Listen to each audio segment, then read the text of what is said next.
Ati ulisema tukiweza kusupport tunaweza enda mbali sana. Get a chair. Let's talk. In classic Gen Z fashion, kongamano la leo tunalifungua na meme.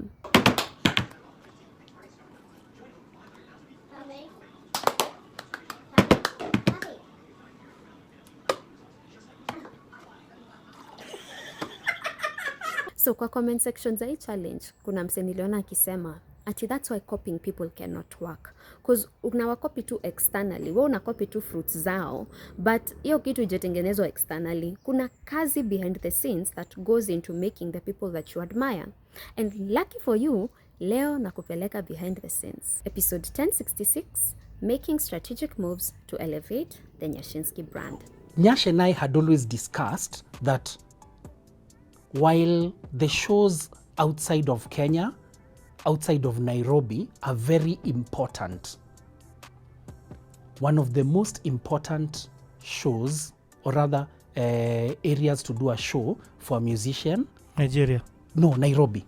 A show in Nairobi is not about money. Positioning. It's about positioning. It's about profiling yourself. Mm-hmm. And you know, the Nairobi audience is not just the audience that will go on social media. Yep.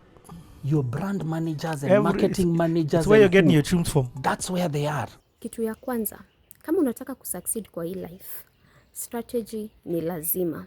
Mimi, kama umenidiscover sahi, you have missed the show. Me, there are people who've been following me online for 10 years. They have seen the evolution and they've seen the nonsense. Mimi nilikuwa mjinga. Jana nilikuwa nasikiza wimbo fulani ya Sauti Sol.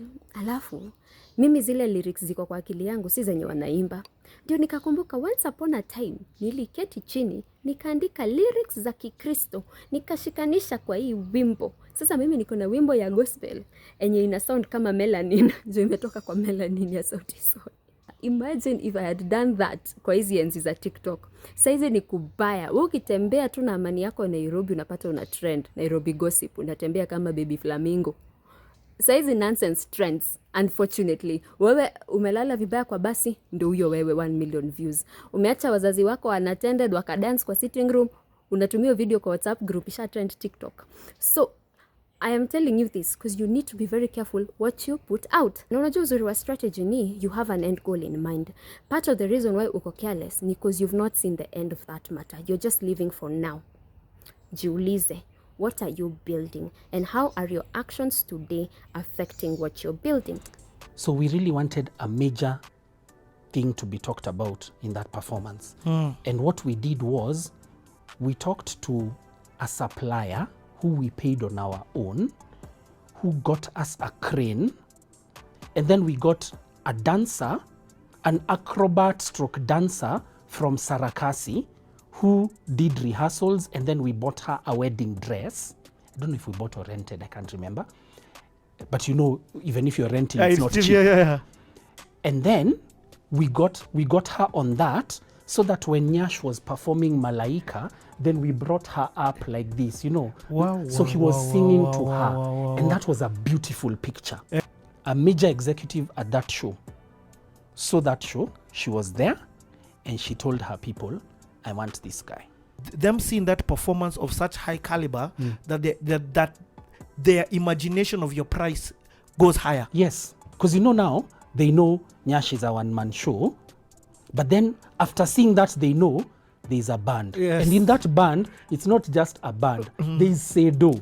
All these things the client sees. So imagine someone like a major client who comes to you and says, can I go say hi to Nyash? Then you tell them, not now, until after the show.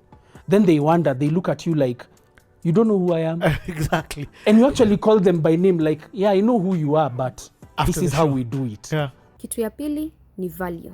Value is interesting kwa sababu ni importance flani tunaekeleanga kwa kitu based on maybe public opinion ama kenye tumeamua. A good example, pesa bila value ni karatasi. Seme even some names. Before 2020 jina mkurugenzi, ulisema jina mkurugenzi after ulimaliza form 4. But after 2020, there's a certain person that placed a value on that name. Now that name means something to a certain community and it means something to that person.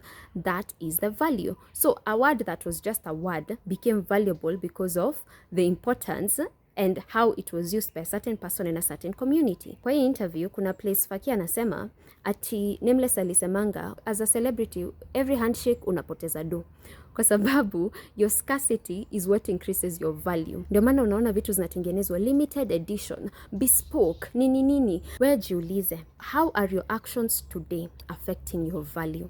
Unajua unaweza kuwa unaishi maisha in such a way you're making life hard for the future you. Please think about tomorrow. Please plan for tomorrow. Please have a strategy.